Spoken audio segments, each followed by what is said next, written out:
last year you ditched that 14 fastball, went with that sinker slider mix. Do you anticipate the same type of mix this season, or are you tinkering with anything? I think I'm doing the same thing this season. You know, I worked last season, so why switch it? Yancy, who has the best show chains on the team? Who has the best show chains on the team? I do. You do? I do, yeah. I agree. Yeah. Those are clean. I think May has some pretty good ones too, right? D-Man one, and then Gratterall. Gratterall? Yeah. You guys compete with each other? Nah, I took the cake. Oh, I see, man. As you guys are signing autographs, what's the weirdest thing you've been ever asked to autograph? Today I sent a baby. Sent a baby? Yeah. The guy came up, probably like 4 months old, just put her on top. I was like, what am I doing? He goes, sign a baby. I was like, all right. Hey, Yancy Almonte shaking hands and signing babies. Hey, first for everything, right? All right, thanks a lot, Yancy. Fan Fest with the Dodgers. Tell me about it. Which one are you having? This is my first Fan Fest ever. Because with COVID and everything like that, never done it before. So it's great. Alex, I want to ask you, what are your thoughts on the new pitch clock rule? It's going to be an adjustment. I think in spring training, I hope that they implement it then so we can kind of get familiar with it. But other than that, we'll just have to roll with it. We're still going to get those patented Vessia struts, right, after the big strikeouts? Yeah, I hope that I can at least, do something like that. Or, I think the biggest concern is being able to do my routine, right? Go behind the mound, rub the ball up, and then kind of reset myself and go. So if it has to be, a little bit quicker, that's okay. I'm not worried about it. All right, thanks, Alex. And Diego, talk about this Fan Fest, this experience, and does it feel like you're really in the big leagues now? A little bit. It feels like I'm a little bit close, but obviously I gotta keep working. Like, you kind of envision yourself making your debut here? Oh, for sure. That's something I dream about. Hey, man. All right, my man, Diego. What's been communicated with you, whether it's from Andrew Friedman, Dave Roberts? Has anyone said anything just yet? Not really. No, I haven't talked to him, but I know that at some point we'll talk, but not yet. We haven't talked anything. Autographs, take some pictures, do small things like that. That means a lot for them. All right, well, spring training is officially around the corner at this point. Evan, last year you led the team in appearances. You doubled your innings count. Did you do anything differently this offseason as far as your preparation for your increased workload? Yeah, somewhat. I think we had conversations about increasing my workload capacity just based off of what I did last year and trying to be able to do that again this season. So, like you said, I doubled my innings count, longest consistent stretch of my career. So, to be able to come in healthy, I feel great right now. We're just going to try to carry that through a whole nother season. Yeah, I want to get your thoughts on pitch clock. It's going to be an adjustment. I think we're going to have spring training as that somewhat of an adjustment period to get acclimated and learn about it and see how different pitchers may need to adjust. I think it's going to impact the game heavily for the first, definitely spring training, maybe a couple weeks of the season. But I think guys will get adjusted, guys will get used to it, and we'll be just fine. Yeah, and there's been so many iconic closers throughout the years. This year, you don't have that defined closer heading into the season. What are your thoughts on a possible closer by committee angle for the Dodgers? Yeah, we'll see. We haven't really had many discussions about it amongst the players. I'm sure there's a plan coming down from up top, but we'll see how it plays out in spring training through the early parts of the season, and I fully expect to pitch when it's huge outs needed, no matter what inning it is. All right, last question. You're signing autographs today. What's the weirdest thing you've ever been asked to autograph? Let me see. Today I signed someone's phone case, but it wasn't like I signed their case. They had a picture of me up on their phone, and I signed it with my finger. So that was definitely a first. Really cool, really cool. Thanks, Evan. Yeah, thank you guys. And Freddie, you're one of the best hitters in the game, and I just want to ask you about the restricted shift. If you think that's good for the game, that'll change your approach at all? I think a lot of people ask me about the offensive side of that I'm looking at the defensive side, really, because now the second baseman's got to cover more ground. Do you deploy different people at second base that wouldn't be at second base? So it's more of, I'm trying to think of defensively. For 4 or 5 years, I'm used to a left-handed hitter up, and four steps to my right, I just let it go because Gavin or anybody's right behind me. So now I gotta remember to be more aggressive and go after those balls because they're not going to be there anymore. So I really think I'm looking at the defensive side first, and then I can talk to you guys in May or June about the offensive side. But as an offensive player, you've been taught to hit a ball up the middle your whole life, hit a line drive in the middle, and you've been out for 5 years. That might be nice to get a hit, when you hit a ball up the middle now. Yeah, and JT played a big role in recruiting you last season, and he was one of the big leaders in the clubhouse. Talk about the veteran leadership this year, and who kind of has to step up to kind of fill that void. I mean, you can never fill Justin Turner's void in the Dodger community, Dodger clubhouse, what he means to Los Angeles. Just because he's a Boston Red Sox doesn't mean he's not loved here. It's like I think everyone in Los Angeles loves Justin Turner, and so do we. Just like we love Trey Turner, we love Cody. Unfortunately, there's a business part of this side of the game, and even though you go to new teams, you're still loved by that team. And Justin's impact is far beyond, him going to a different team. They're going to still love Justin as much as we in Boston like we do here, but you don't try and step up. You can't really. It just happens. We got a lot of great guys in that clubhouse. I mean, you got a first ballot Hall of Famer sitting in that clubhouse too, in Clayton Kershaw. So we got a lot of guys that have played together a long time. A couple new guys coming in that are going to fit together perfectly in this team, and I'm really looking forward to this season. Thanks a lot, Freddie. Yep. And Julio, you really become an icon here in Los Angeles. Talk about what that means to you and your relationship with this city. Ya te sientes como un superestrella en esta ciudad. ¿Cómo significa para ti ser tan grande como tú en Los Ángeles? No, desde el día uno, la verdad que me siento identificado con la fanaticada. Como siempre lo he dicho, para mí es México. Lanzar aquí es estar en México y es un gran orgullo poder representarlos a ellos. Obviamente, como Fernando lo hizo con todos nosotros, entonces contento de estar aquí con todos ellos. Yeah, it's always been an incredible blessing. Like I said from day one, it always feels like I'm pitching in the city of Mexico. I have such a fan base, such support. Be able to follow someone like Fernando, it's been such a blessing to be here. All right, thank you. All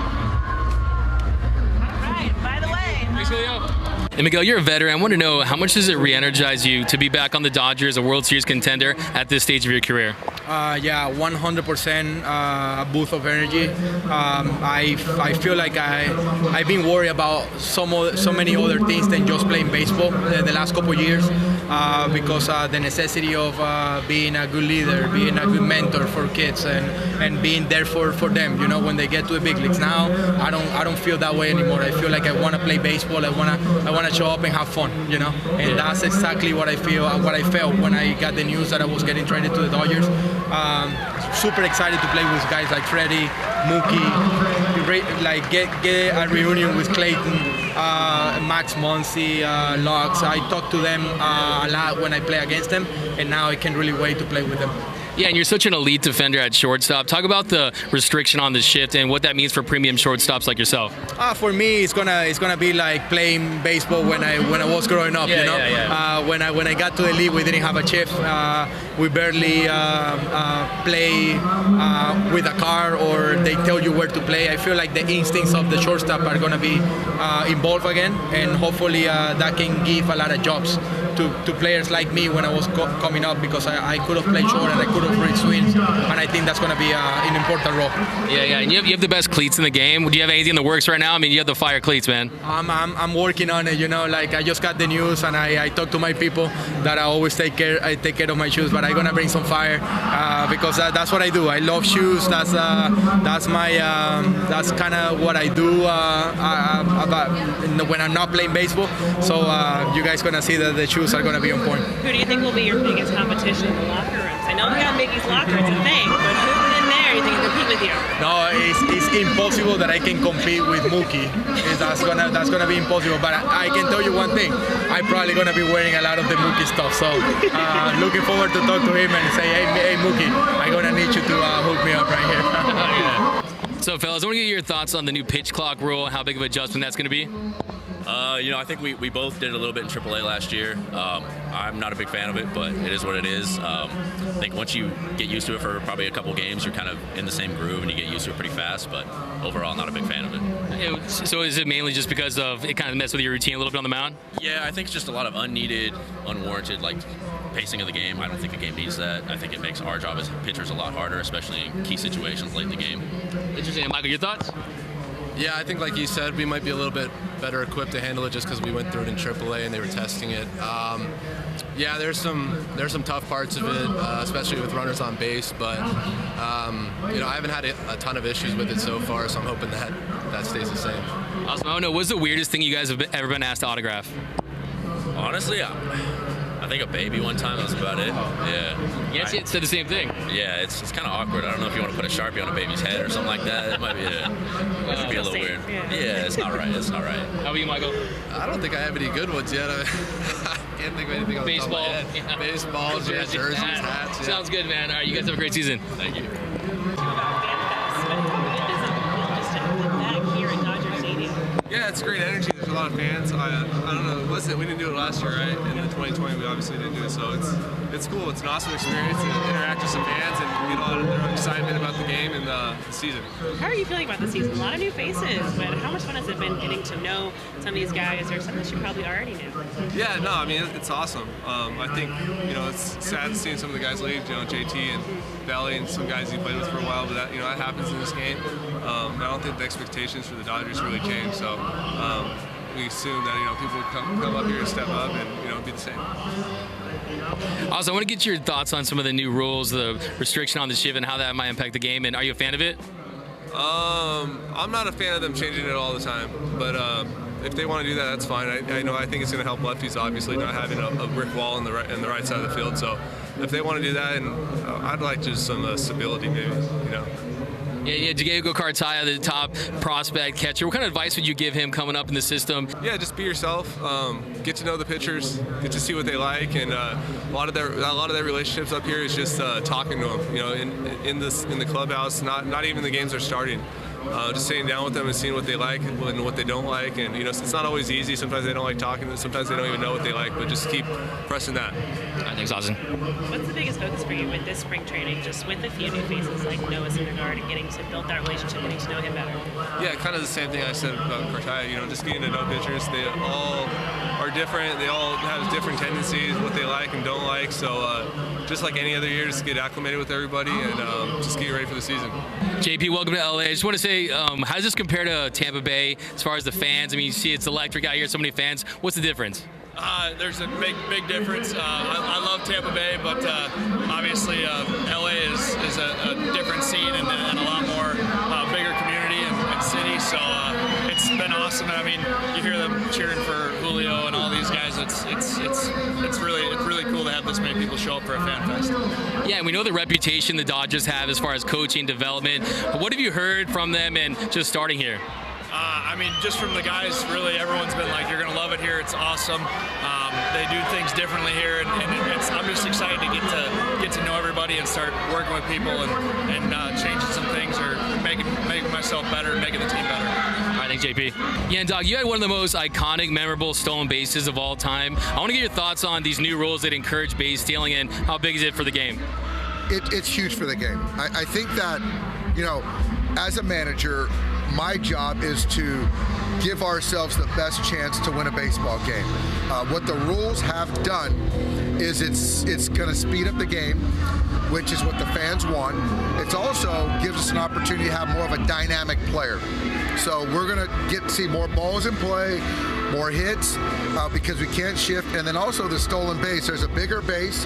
Base are a little bit bigger. The throwing over is going to be minimized. And so hopefully bat to ball is going to increase. It's also more of a dynamic player. So for me, that was my game. So we have to still get players that can do that. I'm not going to have Freddie Freeman stealing bases just because we can steal more, but I like the way the game's going. Yeah, and as an elite base stealer, do you think you have one more stolen base in you? Absolutely not. No, I got to get a good jump, but the thing is, though, I can't get out of first gear anymore. That's the problem. All right, thanks, Dave. Appreciate it.